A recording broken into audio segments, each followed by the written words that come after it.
और धमतरी में कल भारतीय बौद्ध महासभा द्वारा आयोजित अंबेडकर जयंती के कार्यक्रम में शामिल होने विधानसभा के नेता प्रतिपक्ष धर्मलाल कौशिक पहुंचे थे और कार्यक्रम के बाद उन्होंने पत्रकारों से बातचीत की, जिसके दौरान उन्होंने पूछे गए एक प्रश्न के उत्तर में उन्होंने कहा है कि बीजेपी पर प्रश्न उठाने से पहले कांग्रेस को हर मामले में अपने गिरेबान में झांक लेनी चाहिए। उन्होंने कांग्रेस को आड़े हाथों लेते हुए कहा है कि आपातकाल लगाने वाली पार्टी किस आधार पर दूसरे को नैतिकता का पाठ पढ़ाने की कोशिश कर रही है। और इस अवसर पर सांसद चुन्नीलाल साहू भी धमतरी पहुंचे हैं और उन्होंने भी पत्रकारों के सवाल का जवाब देते हुए कुश्ती संघ को आवंटित राशि के संबंध में संशय दूर किया है।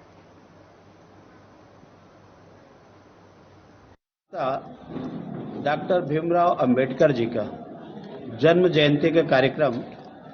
छत्तीसगढ़, हिंदुस्तान और हिंदुस्तान के बाद में पूरे दुनिया में आज मना जाए। संविधान निर्माता बाबा साहब के बारे में आप सबको मालूम है कि उनका जीवन ही समाज के उत्थान के लिए, भेदभाव को समाप्त करने के लिए, लोगों को न्याय दिलाने के लिए और एक समतामूलक समाज की रचना के लिए, समानता का अधिकार सबको मिले,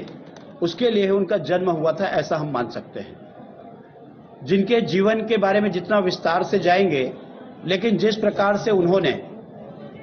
उन तत्कालीन परिस्थितियों से लड़ते हुए और जिन ऊंचाइयों को उन्होंने प्राप्त किया कि देश के प्रथम कानून मंत्री रहे, जिस संविधान के अंतर्गत हम लोग निर्वाचित होते हैं, उस संविधान के जो मसौदा है उसके तैयार करने को सभापति रहे, अध्यक्ष रहे। भारत रत्न डॉक्टर भीमराव अंबेडकर की जयंती है और उस जयंती समारोह में आए हैं। बड़े ही हर्ष और उल्लास के साथ धमतरी के बौद्ध समाज जो है इस जयंती को मना रहे हैं। हमारे बीच में हमारे वरिष्ठ नेता पूर्व विधानसभा अध्यक्ष धर्म कौशिक जी भी आए। एक कार्यक्रम रेवागंज में होना था, लेकिन चूंकि हमारे वरिष्ठ नेता आ रहे हैं, शहर में हुआ। रीवागहन के लिए मांग है कि वहाँ सामुदायिक भवन बनाना है और जो बातें आई है, और उसके बाद जो बाबा साहेब भीमराव अंबेडकर जी की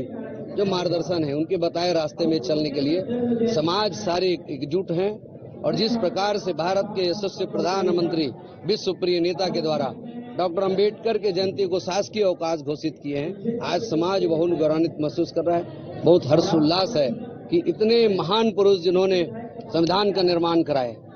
जिनको भारत रत्न की उपाधि मिली, लेकिन आज तक देश में अनेकों छुट्टियां घोषित की गई, लेकिन भीमराव अंबेडकर के नाम पे छुट्टियां नहीं थी। वो घोषित करके हम जो समाज को